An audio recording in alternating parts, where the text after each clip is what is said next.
Bonjour, c'est reparti pour la classe du brevet. Le chapitre 4 s'appelle La classe de français. Courrier avec un seul R, dit Monsieur Dubon. Voici la notice que j'ai sous les yeux. Paul-Louis Courrier de Méret, né à Paris en 1772, mort assassiné en 1825, servi comme officier d'artillerie dans les armées de la République et de l'Empire. Sous la Restauration, il se rendit célèbre par les pamphlets qu'il lança contre le gouvernement et qui sont en effet écrits avec beaucoup de verve. On lit encore avec plaisir un grand nombre de ces lettres vives et malicieuses. Bien, mais ce n'est pas tout. Le jeune professeur arrêta après un instant sa déambulation à travers la classe, beaucoup trop grande pour les 18 élèves, 11 filles et 7 garçons qui y étaient rassemblés. Monsieur Lefranc, le plus gros patron de la ville, exigeait que les enfants de son personnel, au moins les filles, soient à l'école libre, quitte à payer une part de la scolarité. C'est pour cela que ces demoiselles étaient plus nombreuses que les garçons. Et comme il en voulait pour son argent, il demandait au curé et au maître de pousser les enfants des ouvriers autant que ceux des bourgeois. Les parents lui en étaient reconnaissants, et parmi eux quelques communistes. Ainsi, la petite Chouvignac, fille d'une cuisinière à l'usine des viandes et d'un plâtrier militant du parti, se retrouvait en classe de 3e à Saint-Vincent. Louis, son père, avait grogné un peu quand la mère avait dû inscrire leur cadette à l'école des sœurs pour complaire à monsieur Charles. Il criait bien haut. Ah, si c'était un garçon, il ne mettrait pas les pieds chez les curés. Mais pour une fille, ce n'est pas plus mal. Monsieur Dubon serrait dans sa main gauche un petit livre à couverture bleue que les élèves connaissaient. Un recueil de morceaux choisis des écoles primaires supérieures. De la main droite, il se pinça le cou sous son col déboutonné. Il ne portait jamais de cravate. Il était le seul professeur de l'école Saint-Vincent et de toute la ville qui s'affichait en tenue négligée au travail et aux cérémonies. Il répéta « Bien, bien ». Un pli sardonique au coin de sa bouche, il scruta longuement les filles chez qui il devinait une attente et presque une complicité. Alignées à sa gauche, sages de mise et de maintien, pour plus des 3/4, fort avenantes et même jolies, elles avaient 15, 16, 17 ans. 2 ou 3 avaient rougi sous son regard, et l'une surtout, la plus âgée, baissait la tête pour cacher son trouble. Maria Zanotto avait 17 ans, elle était la seule de sa classe à préparer le brevet élémentaire, l'ancien brevet de capacité qui allait disparaître, car elle se destinait au métier d'institutrice libre. On racontait qu'elle avait avoué en confession ses sentiments pour monsieur Dubon et que le curé ou bien un jeune abbé avait encouragé son projet, l'un par naïveté, l'autre par malice. Monsieur Dubon se tourna du côté des garçons assez vite pour surprendre un coup d'œil échangé entre Lagrange et Lefranc, les inséparables, le plus ballot et le plus futé de la classe du brevet. Il les fixa l'un après l'autre, d'un air un peu inquisiteur, un peu entendu, balançant de la gouaille à la complaisance, le regard ouvert sur un gouffre sans fond d'arrière-pensée. Il demanda sur un ton à la fois suave et menaçant. « Eh bien, où en étais-je » Thomas Lefranc répondit avec la vivacité d'un joueur qui a calculé son coup. « À la notice de Paul-Louis Courrier. On lit encore un grand nombre de ces lettres. Puis vous avez ajouté « ce n'est pas tout ». Monsieur Dubon se frotta les mains. « Oui, non. Il peut paraître surprenant de choisir un auteur mineur pour notre première explication française de la classe du brevet. Mais le récit que nous allons lire est aussi amusant que célèbre. Je n'aime pas qu'on s'ennuie en cours de français. Si l'un ou l'une d'entre vous doit un jour écrire, je lui conseille vivement de choisir des modèles vivants, captivants et drôles, à bon entendeur.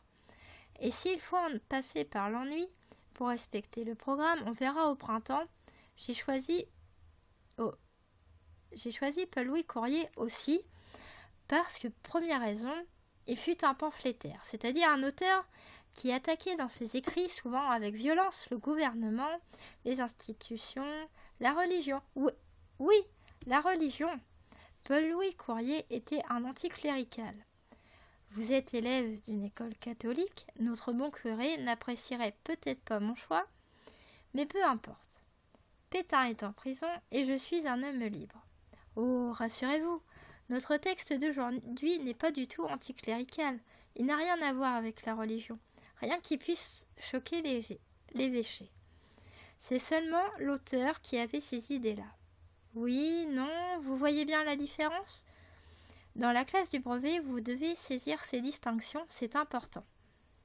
Deuxième raison, Paul-Louis Courrier est un contemporain du comte de Marsillac, propriétaire en son temps de la bonne maison qui nous accueille, vous et moi, le château de Marsillac, devenu aujourd'hui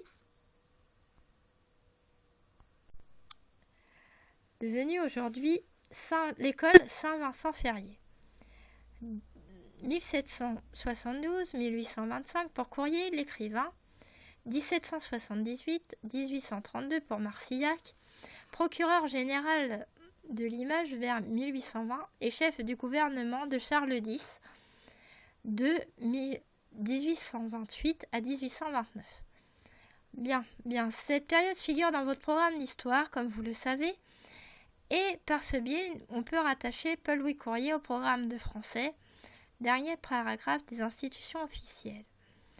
Texte relatif à la civilisation matérielle et morale de la période étudiée en histoire.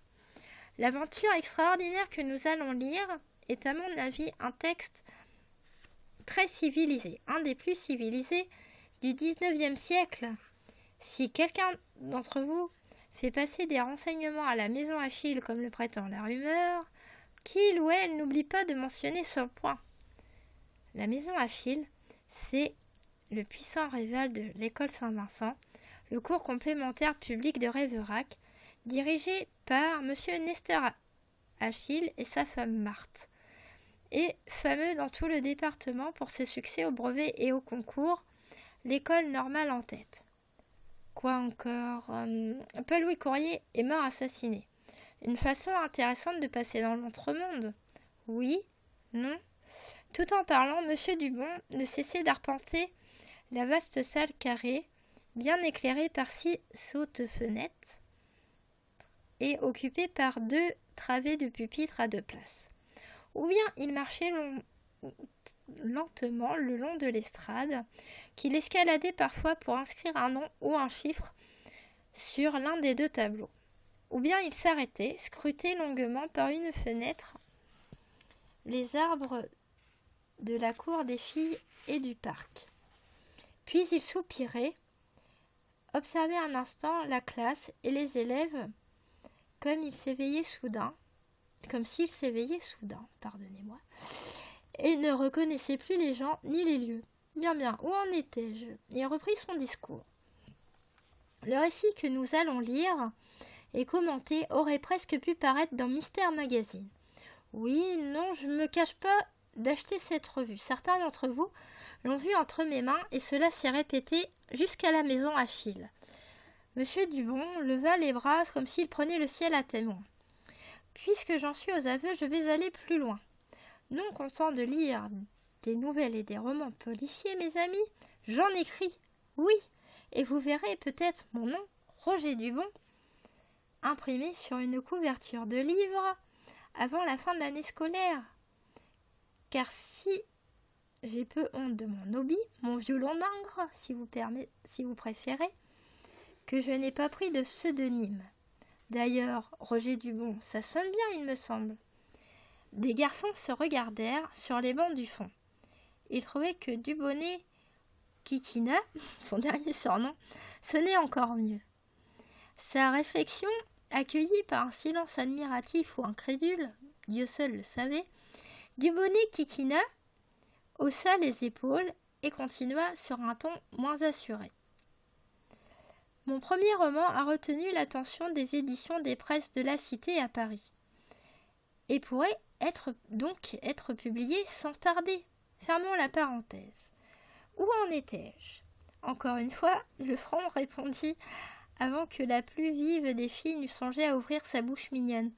Vous disiez, le récit que nous allons étudier aurait pu paraître dans Mystère Magazine. Certes, à la rubrique Histoire criminelle. Et nous allons en juger. Qui va lire ? Mademoiselle Zanotto ? Zanotto, son visage long encadré par d'épais cheveux noirs, se pencha si fort en avant que son front vint frôler son encrier. Ses joues rosirent, ses mains tremblèrent. Sa chevelure glissa alors sur le côté, dégageant son cou très blanc et gracieux. Le regard de M. Dubon se posa un instant entre l'oreille et l'épaule de la jeune fille. Un sourire erra sur ses lèvres. Oui, non. Viron de la Vallée ? Marie-Thérèse de la Vallée était sans doute une des plus belles filles de Saint-Vincent.